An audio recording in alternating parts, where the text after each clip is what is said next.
کتاب اور حکمت عطا کی اور ہم نے انہیں بہت بڑی سلطنت عطا کی ہے۔ فَمِنْهُمْ مَنْ آمَنَ بِهِ، پس ان میں کچھ وہ ہیں جو اس پر ایمان لائیں گے، وَمِنْهُمْ مَنْ صَدَّ عَنْهُ، اور اس میں کچھ وہ ہوں گے جو اس سے رک جائیں گے، وَكَفَىٰ بِجَهَنَّمَ سَعِيرًا، اور ان کو دہتی ہوئی جہنم ہی کافی ہے۔ ان آیات بینات میں اللہ تبارک و تعالی نے ان اہل کتاب جو کہ جبت اور طاغوت کے سامنے، شیطانوں اور بتوں کے سامنے اسلام کے بارے میں بغض اور عناد رکھتے ہوئے جھک گئے تھے، ان کی مزید اللہ تبارک و تعالی نے خوب سے باطنہ کا ذکر کرتے ہوئے فرمایا کہ صرف یہی نہیں کہ وہ اعتقادی خطاؤں پر تھے کہ ان کا عقیدہ پہلے کچھ اور تھا، لیکن اسلام کی دشمنی میں بتوں کو سجدہ کرنے پر بھی آمادہ ہو گئے۔ اب مزید یہ بیان فرمایا کہ ان کے بخل اور حسد کا یہ عالم ہے کہ اگر ان کو سلطنت اور بادشاہت سے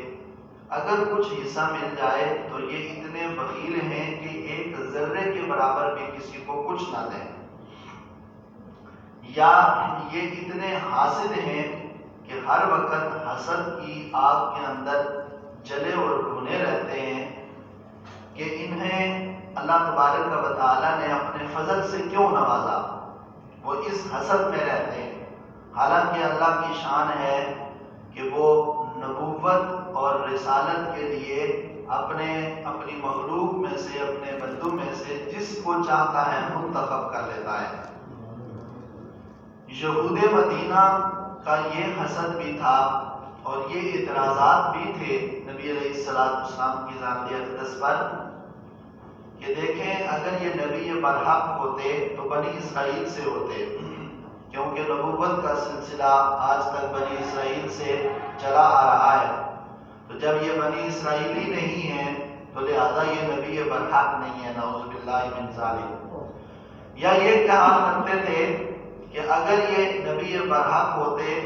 تو نبوت اور سلطنت دونوں ایک جگہ جمع نہیں ہو سکتے، یہ بادشاہ بھی ہیں اور نبی بھی ہیں، تو لہذا یہ نبی نہیں ہے۔ یا یہ اعتراض کرتے، حضرت مفتی احمد یار خان نعیمی رحمۃ اللہ تعالی علیہ نے اپنی تفسیر نعیمی کے اندر اس کو بیان کیا کہ یہ اقوال ان کے بارے میں مشہور ہیں کہ وہ یہ باتیں کیا کرتے تھے، اگر یہ نبی برحق ہوتے تو ان کے پاس 9 ازواج پاک نہ ہوتے، تو اللہ تبارک و تعالی نے ان کے تمام ان فاسد خیالوں کا رد کرتے ہوئے ارشاد فرمایا کہ یہ اللہ رب ذوالجلال کا فضل اور اللہ کی عطا ہے، اور اللہ تعالیٰ اپنا فضل جسے چاہتا ہے عطا فرما دیتا ہے۔ سلطنت اور بادشاہت کا مل جانا یہ نبوت کے منافی نہیں ہے، وہ تو حضرت سلیمان علیہ السلام کو اللہ تعالیٰ نے بادشاہت بھی عطا فرمائی، نبوت سے بھی نوازا، یا کثرت کے ساتھ ازواج کو رکھنا نبوت کے منافی نہیں ہے، یہ اللہ رب ذوالجلال نے انبیاء کرام علیہ السلام میں سے بعض نبیوں کو یہ خصوصیت سے نوازا ہوتا ہے۔ حضرت سلیمان علیہ السلام نبی بھی تھے، بادشاہ بھی تھے، اور آپ کے نکاح کے اندر 100 ازواج پاک بھی تھی، تو یہ چیزیں نبوت کے منافی نہیں ہیں۔ یا یہ کہہ دیا جائے کہ اگر نبی برحق ہوتے تو بنی اسرائیل سے ہوتے،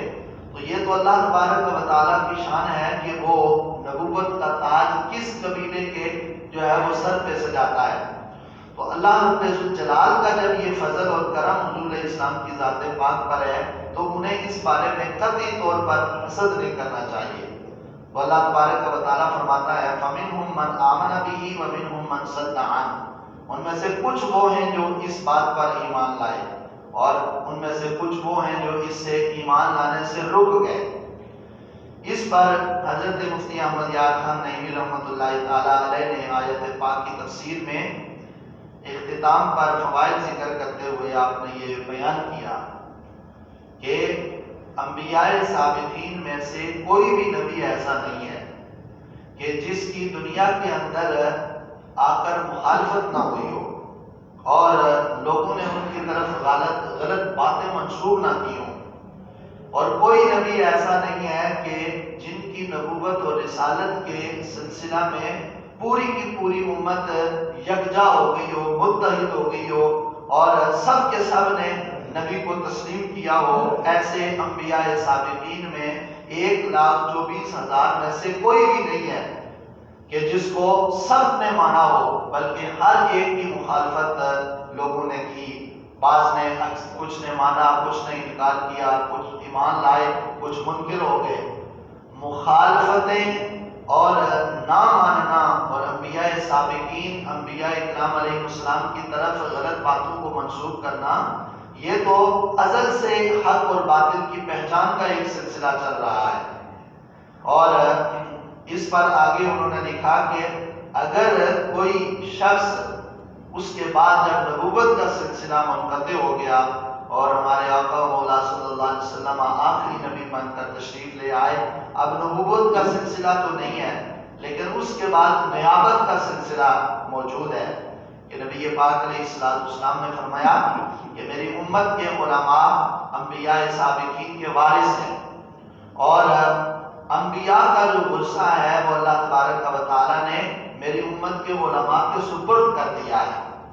اب اگر کوئی یہ کہے کہ دنیا کے اندر انبیاء جیسی عظیم ہستیاں جو اتنی اولو العزم اور مقبولان بارگاہ الہی ہستیاں ہیں، جب ان کو ماننے اور نہ ماننے کے لحاظ سے ہمیں اختلاف اور امتیاز کا پتہ ہے کہ ہر ایک نے ان کو بھی تسلیم نہیں کیا، تو کیا ان کے مشن کو لوگوں تک پہنچانے والوں میں سے ہر کوئی شخص ایسا ہو سکتا ہے کہ جس پر سارے کے سارے متفق ہو جائیں؟ کبھی بھی نہیں ہو سکتا۔ اور پھر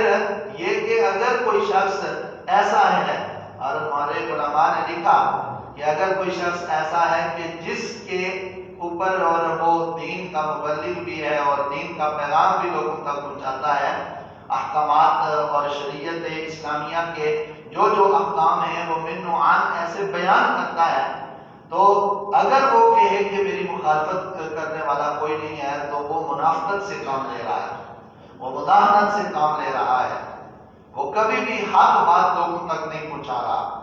اس لیے جب انبیاء سابقین میں اور پھر ہمارے آقا مولا صلی اللہ علیہ وسلم جو کہ کائنات کے والی اور امام الانبیاء بن کر تشریف لائے، سید الانبیاء بن کر تشریف لائے، ان کی مخالفتیں ہوئی اور ان کو بھی نہ ماننے والوں نے کیسی کیسی باتیں ان کی طرف منسوخ کر دی۔ یہود مدینہ نے کیا کیا باتیں کر دی نبی پاک علیہ السلام کی ذات پاک کے بارے میں۔ تو اس لیے یہ حق اور باطل کا ٹکراؤ اور حق اور باطل کا جو تضاد ہے یہ ازل سے چلا آ رہا ہے اور ابد تک رہنا ہے، اور اگر یہ سلسلہ ختم ہو جائے تو پھر حق اور باطل کی پہچان بھی ختم ہو جائے۔ لیکن اللہ تبارک و تعالیٰ نے حق اور باطل کی پہچان کا ایک ذریعہ ہی یہی رکھا ہے تاکہ تضاد رہے اور حق ہو کر واضح ہو اور باطل کا بطلان واضح ہو جائے، اور لوگ اپنی عقل اور اپنی سوچ اور اپنی فراست کے ذریعے سے وہ حق کے جو ہے وہ مطابق اپنی زندگی گزاریں۔ حسد کے بارے میں یہاں ذکر ہوا تو مفسرین نے لکھا بخل اس چیز کا نام ہے کہ جو اللہ تبارک و تعالیٰ نے انسان کو اپنی نعمتوں سے نوازا ہوا ہے، دولت سے نوازا ہے، علم سے نوازا ہے، شہرت سے نوازا، اللہ تعالیٰ نے اسے دنیا کے اندر جاؤ منصب عطا کیے، وہ ان مناصب اور ان اللہ تعالیٰ کے فضل اور کرم اور ملنے پر جو ہے وہ اللہ کی راہ میں کچھ نہ دے، وہ سب سے بڑا بخیل ہے۔ فالبخل هو ان لا يدفع الى احد شيئا مما آتاه الله من النعمة، اللہ تعالیٰ نے جو اسے اپنی نعمتوں سے نوازا ہوا ہے ان کو روک لے، وہ بخیل ہے۔ اور فرماتے ہیں والحسد هو ان يتمنى ان لا يعطيه الله غيره شيئا من النعم، فرماتے ہیں حسد یہ ہے کہ وہ دل کے اندر ہر وقت اس کے یہی تمنا اور یہی آرزو رہے کہ یہ فضل اور یہ نعمت اللہ تعالیٰ میرے سوا کسی کو نہ دے، تو یہ حسد ہے۔ اگر کسی کے پاس دیکھتا ہے تو یہ حسد کرے کہ یہ اس کے پاس کیوں ہے، میرے پاس کیوں نہیں ہے، اس کے پاس سے بھی چلی جائے، میرے پاس آ جائے، یا اس کے پاس بھی نہ رہے، یہ ہے حسد۔ اور نبی پاک علیہ السلام کے دور اقدس کے اندر ان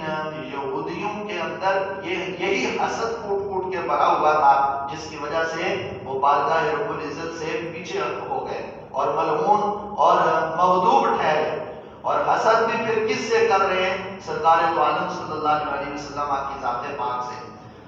نبی علیہ السلام کی حدیث کا مفہوم ہے کہ حسد ایک ایسی چیز ہے کہ جس طرح لکڑی کو آگ کھا جاتی ہے، اسی طرح حاسد کو حسد اندر ہی اندر سے کھاتا رہتا ہے۔ وہ کر کچھ نہیں سکتا، کسی کا بگاڑ کچھ نہیں سکتا، لیکن اندر سے ہی وہ جل جل کر بالکل راکھ بن جاتا ہے، سوائے اپنے آپ کو اس آگ کے اندر ڈالنے کے اسے کچھ بھی حاصل نہیں ہوتا۔ اور اگر انسان اس کے متبادل راستہ اختیار کر لے جو ہدایت کا راستہ ہے، وہ یہ کہ اللہ تبارک و تعالیٰ کی بارگاہ میں دعا کرے کہ یا اللہ تیرے خزانوں کے اندر تو کمی کوئی نہیں ہے، اگر تو نے فلاں کو اتنی عزتوں سے نوازا ہے، فلاں کو اتنی نعمتوں سے تو نے نوازا ہے، تو جس خزانے سے تو ان کو عطا کرنے پر قادر ہے، اسی خزانے سے مجھے بھی دینے پر قادر ہے۔ یہ دعا اگر انسان مانگے تو یہ حسد اور بغض اور یہ بخل کی ساری جو ہے وہ دل کی قدورتیں ختم ہو جائیں اور اللہ رب الجلال اس کو بھی ان نعمتوں سے نواز دے۔ تو اللہ تبارک و تعالیٰ کی یہ شان ہے کہ وہ اس بات پر قادر ہے، ہر چیز پر قادر ہے کہ وہ اپنے بندوں میں سے جس کے لیے چاہتا ہے اپنا فضل اور اپنا خاص کرم عطا فرما دیتا ہے۔ ان آیات بینات سے ہمیں یہی درس ملتا ہے کہ اللہ تبارک و تعالیٰ کی ذات پاک پر کامل یقین ہونا چاہیے اور حسد اور بغض سے بچنا چاہیے۔ جن اوصاف نے نبی پاک علیہ السلام کی بارگاہ میں آنے سے ان یہودیوں کو دور رکھا، ان تمام خسائل بد سے ہمیں اپنے آپ کو محفوظ رکھنا چاہیے۔ اللہ تبارک و تعالی ہمیں قرآن و سنت کی سمجھ عطا فرمائے اور اس پر عمل کرے۔